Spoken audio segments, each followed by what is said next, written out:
The ECA is evolving. We've revamped our structure.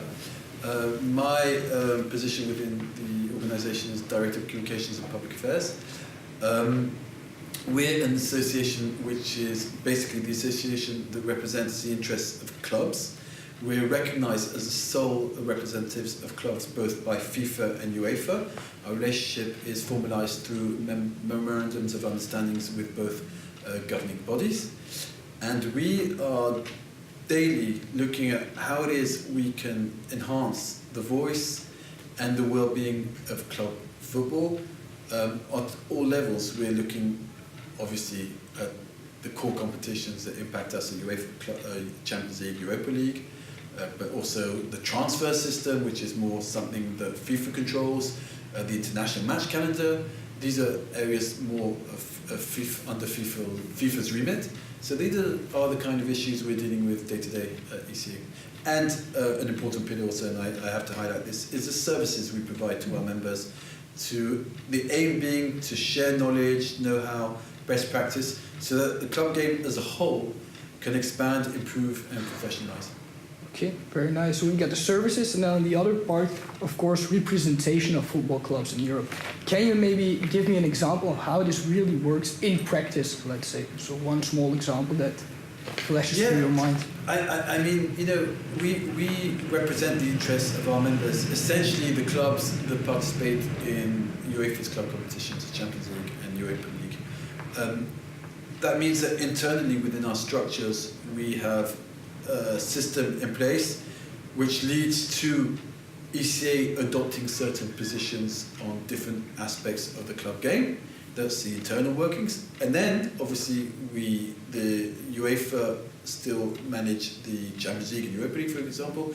We factor all of that decision-making that we've engaged in internally and bring that forward within UEFA's organs, be it the Club Competitions Committee, and ultimately at the Executive Committee where ECA has 2 seats.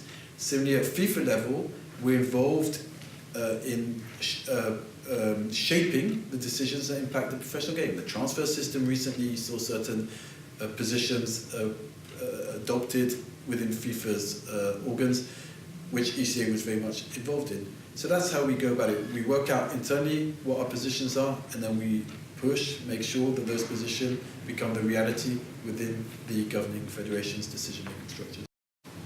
So one of the achievements, for example, of ECA is the FIFA Club Protection Program. How did ECA get involved? How did ECA manage to influence a kind of, let's say, decision process in terms of that specific program, in terms of that specific FIFA Club Protection Program? It's good that you highlight this issue, because this is a very concrete example of where ECA was able to provide added value and results that have a direct and positive influence for our members. What does that mean? It means that basically, if a player released by a club goes to his national team and gets injured, that player's salary is covered for by FIFA.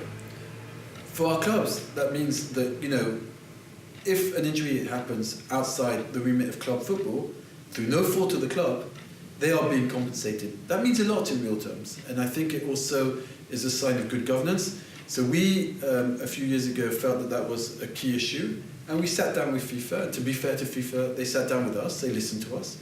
They accepted that our requests and our demands were legitimate at a political level, and then at a technical level, we reached real concrete solutions to make sure that it became a reality, but not only a reality that operated properly and was functional.